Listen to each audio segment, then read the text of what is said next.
Hi, Jasleen. Welcome to the show. Hi, Igor. Thank you. And thank you for having me. So, can you start off by telling us a little bit about yourself and about what you're doing? So, I work in the field of mental health, and I've been doing that in the capacity of a registered psychotherapist for about almost 4 years now. Before that, also, I have sort of worked as a liaison. I was in the field, but I wasn't working professionally as a therapist.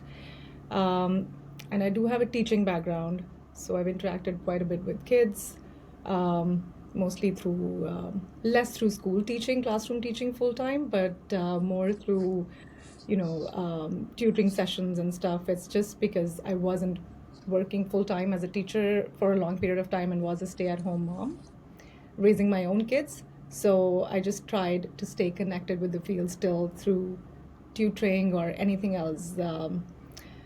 Basically, again, I always feel like teaching is also, it involves a lot of counseling and therapy in a different way because there's a lot of human interaction and it's also more delicate interaction when you're interacting with a younger population. And then I did work for a little bit as a liaison in a home for people with special needs. So I was working as a liaison between the staff and the residents, kind of more listening to the needs and then conveying them to the staff in a way that they understand because usually burnout rates are very high in homes with people who have special needs, especially related to mental health. But currently now for the last 4 years, I would say this is a career switch for me. So I've just taken the relationship aspect of teaching and focused on that, and that's what led to um, taking up this as a full-time career. I went back to school and did my master's and then entered the field professionally, like I said, about 4 years ago. And I do work currently with individuals and couples, also teens. Sometimes majority of my clients are young adults, but off and on I would work with kids as well. So just providing them the kind of support, whatever kind of support they're looking for. Okay, and is there an area of mental health that you specialize with and help your clients navigate? Yes, so I think my practice is kind of shaping itself more towards, and this has always been an area of interest for me. It's more going towards the side of providing relationship support and relationship counseling, which involves a lot of, I would say, a lot of couples and family therapy. So, and I see. even when we talk about individuals, it's more about, of course, when clients come in, they talk about a lot of stuff, but it also gears a lot more towards sometimes relationship difficulties that they are going through individually.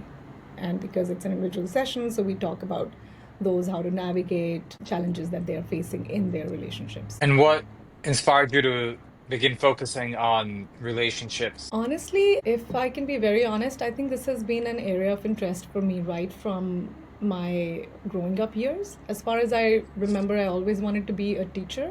And I think it goes back to the impact that one of my teachers had on me growing up. And it's funny, it's been like 3, 4 decades, and I'm still in touch with her, and I do, check on her, how she's doing. But I think she was a big impact, not because of what she taught in class, but because of how she connected with me particularly and also with a lot of other students. There was something about that connection.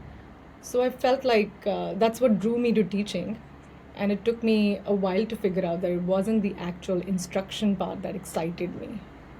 What excited me more about the profession was building that one-on-one, finding that in, which then helps take care of the curriculum part. So, when you say relationships that you help your clients with, you don't necessarily mean romantic relationships. No, definitely not. I mean, all kinds of relationships. It could be a parent child, it could be your relationship with your sibling. Sometimes it's also your relationship with, the spiritual relationship that you have with any higher being that you feel connected to. It's just that connection is only the common thing. You can keep on changing the dynamics wherever that connection exists. It can be with a peer, it can be with a parent, it can be with a romantic partner. In my view, I think a connection between your child, your parent, and your romantic partner, they're all different connections. So what is, in your view, what is the kind of the one thing that the commonality that is between all of those different types of relationships? Yeah, that's a great question. I think the biggest factor which is common is you, yourself, because it's the same self that you are taking when you're connecting with a parent. It's the same self that you're taking when you're connecting with your child, and the same while connecting with a romantic partner. So I think that's the underlying thing. It is you, your inner being. And also I feel like they all need the same kind of nurturing, which again, it first needs to be focused towards having a relationship with yourself. So what does that look like? What does the relationship with yourself look like? Just actually knowing who I am and why I am the way I am, and why do I need the things that I need, and am I able to convey those needs in the way that the other person can understand. But I think it just starts with kind of first finding that time to sort of connect with yourself and finding where you are at life in this point of time and what you really want, or what is it that you're really looking for. And that's the hardest bit, honestly. So the hardest part is finding yourself and sifting through all of the feelings and the things that you think you may want, and finding your core, your values, what drives you, figuring that out first, and then taking to taking that to the other person in the relationship that you're trying to improve, right? Because people come to you when they're trying to improve a relationship. Sometimes even trying to understand. A lot of times people will come in, especially in case of romantic relationships, people come in to see whether they want to be in or out. No, I see. Okay, they're looking for advice, but before we go into romantic relationship, you said that people come to you when they're trying to understand, and one thing that you mentioned previously when we spoke is that you focus on intergenerational conflicts. So, can you expound on that a little bit? So, like I said, I deal with a lot of young adults, and most of them are in their late 20s, early 30s. And I do deal a lot with South Asian population. My practice is very much geared towards that. One of the big reasons being, the cultural bit, which I strongly feel like culture is, it's just so pervasive, we can't separate ourselves. It defines to a great extent who we are. Beliefs, values, everything. It's there everywhere. So that sensitivity is really, really important, which is why this. And I was born and raised outside of North America, just like a lot of parents, immigrant parents who are now in North America, but their upbringing and their environment, the social milieu and the family environment that they grew up in, was very different from what their kids have been subject to. Even if the family environment is similar because their parents sort of brought it with them, but the outside environment is extremely different from what it was when their parents were growing up. So, which primarily leads to a lot of conflict at a lot of times, just because Can- two different people are viewing the same thing from two very different perspectives. So, can you give us an example of some of the conflicts that you've encountered due to the intergenerational and the cultural differences, the population you work with? Sure, I mean, not exactly of the conflicts, but things that are misunderstood, so to speak. I'll just take the example of the South Asian culture primarily because that's what I work with a lot. There are a lot of things that come along with the culture, which is it's a very, very collectivistic mindset, which means everybody, I have to take everyone along, and my village comes with me, and a lot of times it will be ahead of me. I'll put everybody else, ahead of me, including their needs, their wants, and that's where I should seek my happiness. So you can't succeed alone. It has to be like everyone, even if it means sometimes at your own cost. So this is where I would say majority of my generation, that's how we were raised, and our parents firmly believed even more in that. So and it's just not limited to South Asia. I think a lot of Asian cultures are very collectivistic in nature. And when we talk about North America, it's more individualistic. And again, when I say these things, I'm not trying to judge. It's just highlighting that it is different. It doesn't mean one is better than the other, or one is more healthy, or this is what I'm trying to promote something. It's more about it's different, and that's what we need to recognize. So a simple phrase, or a simple, like, growing up, I think a lot of value is attached to extended family. So my father's brother and his family, it's sometimes even considered, in some families, they would feel offended if you introduce them as cousins. You would introduce them as my brother or my sister, even if they were a first cousin. So, which is which is very different, because there is nothing to be offended. You're just describing the relationship, but this is how it was being, that's how we were taught. So you showing up at family events, even if there is nothing for you there, but you have to go because your parents would tell you to go and you will just go. There is no autonomy there, that there's no one of my age group, and what will I do there. Those questions, we never asked those. They never occurred to us, because this was never an option. So if I, as a parent, I'm here and I'm expecting the same thing from my kids when they are growing up in a very, very different environment, where the kids have a lot of autonomy, starting from what they want for breakfast.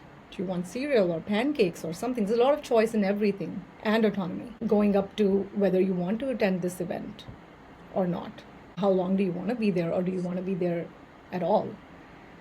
Or if you're in your room doing something, someone has, we have a visitor at home, you have to come down and greet them, because it's considered impolite and rude if you don't come down and say hi. So these are like little very harmless examples, but they become big things, because then this is interpreted as a lot of disobedience. It's not considered as a different perspective, and even general language of communication. If I ask my son, what do you want to eat, this or this, he'll be like, or I made this for lunch today, and he's like, I don't care. To me, it sounds like, I made this and you don't even care. But what he's trying to say is, because this is the way they communicate, this is how he's heard everyone communicating around him. It's a very harmless phrase. What he's trying to tell me is, I am indifferent between those two dishes, which could also mean I love them both equally, or I love everything that you make. But that's not what I am hearing. And that's where all that conditioning comes in. And that's where I'm getting hurt as a parent. If I don't understand what he is telling me, if I'm not listening, and I'm not attuned with his environment. It sounds like what you're saying is a lot of, parents that have grown up in a different culture have now expectations from their children of what their children should behave like, because that's how they grew up. And so when their children are influenced by a society that's different, where they're growing up, the parents are experiencing a lot of stress, Mm-hmm. right? So when they come to you, is it the same framework as you mentioned earlier about, the first thing is, finding what you want, and then based on that, building and understanding the relationship with your children that could be the source of some of the stress that a parent is experiencing? Definitely. And Also trying to understand where your child is coming from. And again, this is not about villainizing anyone, the parent or the child, because we're all products of our lived experiences and our environments. Everybody is pretty much born a clean slate, and it's nature, nurture, all of it goes into it. So just trying to understand that bit and not holding it against your parent or your child. So that needs a, like I said, it needs better communication, and it needs better, which includes a very heightened ability to listen. First of all, that's where it begins. And also connecting with yourself, like, what is it that I am looking for? Am I looking to connect with my child? So but they're not connecting with me over the same things that I used to connect with my parents, because parenting has also changed. I am way more friendly. Maybe I'm way more friendly, and my child is looking at me or wants to connect with me as a friend, as opposed to an authority figure, which is how my parent connected with me, because that's what they received. That's the connection that they learned from their parents. So it's just something that is being passed on, and I feel the key is to realize how much you want to keep what you received, what do you want to retain or hold on to, and how much are you willing to change, modify. What's the area of flexibility that you have as a parent and as a child also. So this is individual work pretty much, to think. It sounds like, you work with both parties involved in the relationship to help them find a middle ground and that connection. So, you know, how but how do you actually find that, and how do you define it? What does that look like? Defining uh, what is it that's needed. Yeah, so let's say, the child is behaving in one way that's causing the parent stress. I mean, the parent may understand why that's happening, but maybe, as some parents do, they think their culture and their values are superior to whatever they think the child is picking up in their environment. So, yeah, it's one thing to have the parent understand why the child may be acting the way they are, but it's another thing for the parent to accept that, or the child to start behaving more in the way that the parent wants. So, where do you define the middle ground, sort of the line where both parties can come together in agreement, right? Because even the child, they are growing up in a different culture than their parents, but they still understand to some degree of what their parents' cultures are like, and they have an understanding there. So it's just it sounds like it's an issue of, where do the two meet Mhm. after the initial understanding, right? So how do you help your clients, solve that or meet in the middle? So, like I said earlier, that we all come from our own set of experiences. So, it's also important to know each individual's, let's say it's a family therapy of three people, parents and their child. You have to understand the inner world of each individual as well. So, in those cases, or even if it's a couple, even as a part of couples therapy, I would spend like one session at least individually with each partner or with each participating member, if it's a family session, to sort of understand where are they coming from, and then try to bring it up in a joint session, sharing what each individual shared. Of course, without it's there's a lot of transparency there, and I make it very clear upfront that there are no secrets. Whatever you share with me, I'm just going to rephrase it in a way which doesn't come across as offensive or attacking to the other partners who are participating in the session, but then we're able to convey where you are coming from so they can understand you better. So that's one, because unless and until I understand where they come from, I can in no way put it out there in front of the other participating members to understand that. And the other thing is then sort of having them think. It's not about me advising them or telling them what to do. It's more about they coming up with solutions and brainstorming with each other and becoming comfortable talking about difficult situations or difficult things, which when they talk about outside this controlled space, which is the therapy session, it just loses its sense because emotions come in, they get dysregulated sometimes, and then the whole discussion becomes more about the tone, the temper, and the volume at which someone is talking rather than staying on it. So to find that middle ground, that the one that you're asking, there's a lot that goes into it. There's a lot of legwork first to help regulate, learn strategies for emotion regulation, so and communication, which includes listening and speaking, how to put forth your point, and how to sit in the discomfort of a difficult discussion, of an uncomfortable topic that you don't want to talk about. Because a lot of times it's not just communication that makes things worse, it's also the lack of it that makes it worse. Does that Right. answer? So, yeah, that helps to understand a little bit. So, you mentioned lack of communication, and then you mentioned, feelings and emotions being inflamed. So it seems like when individuals are ready to come to a counselor like yourself, things are already at a breaking point.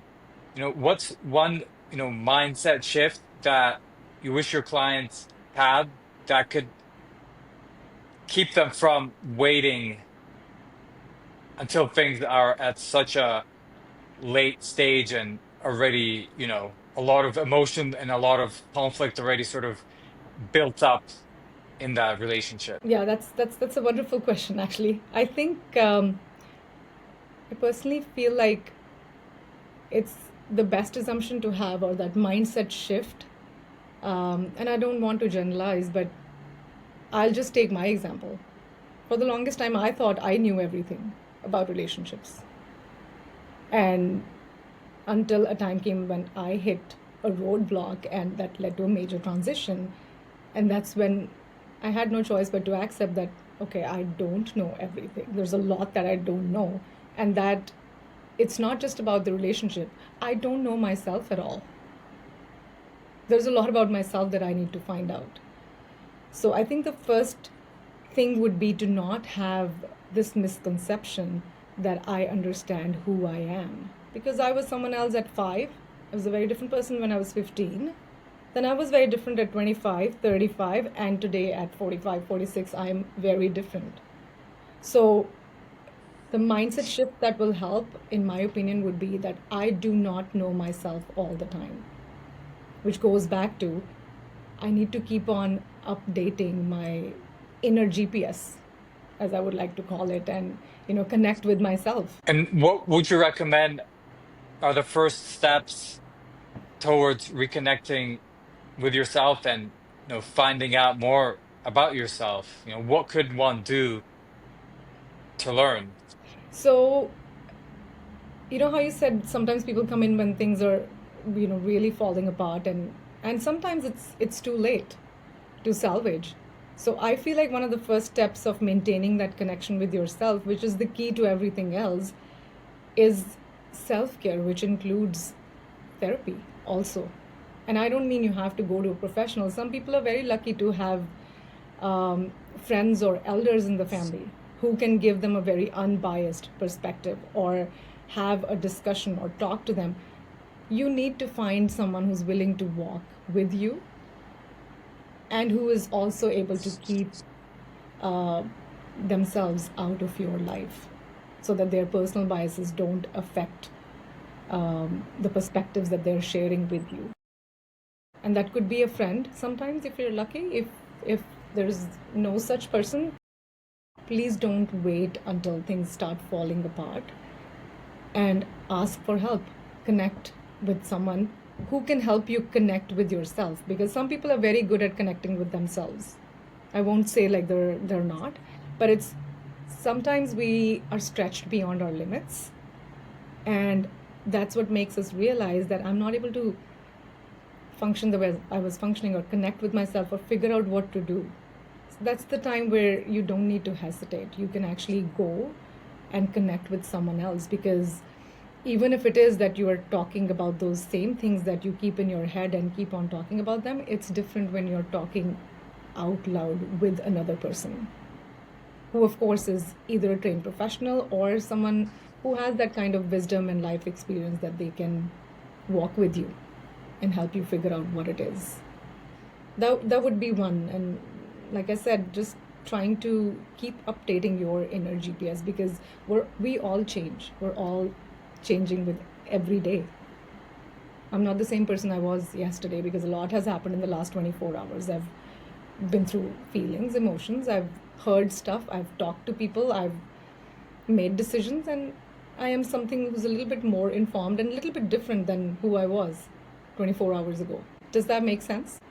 Yeah, it does. Thank you for sharing that. And reflecting is always is great, and journaling is great, but having a perspective of someone else is definitely probably the most beneficial thing you can get. If you're fortunate enough to know someone that can give you an unbiased opinion, I think that's great. You mentioned during our last conversation that astrology is beginning to play a larger role in your practice. Can you tell us about that?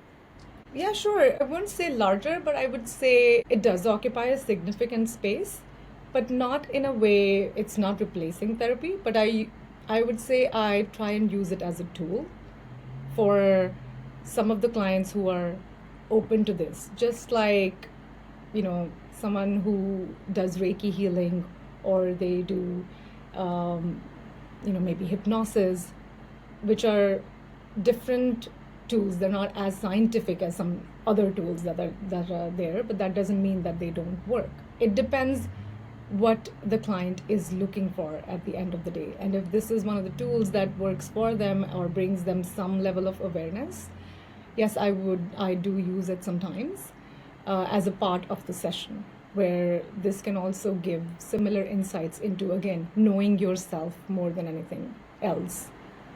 So, and also I would like to add that there's also, particularly again going back to the South Asian population, we do come, the cultural heritage comes, astrology is a big part.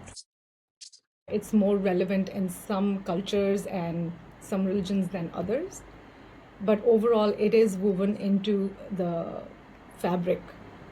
So, and again, people have their own beliefs. Some do believe in it, others do not believe in it at all, which is completely okay.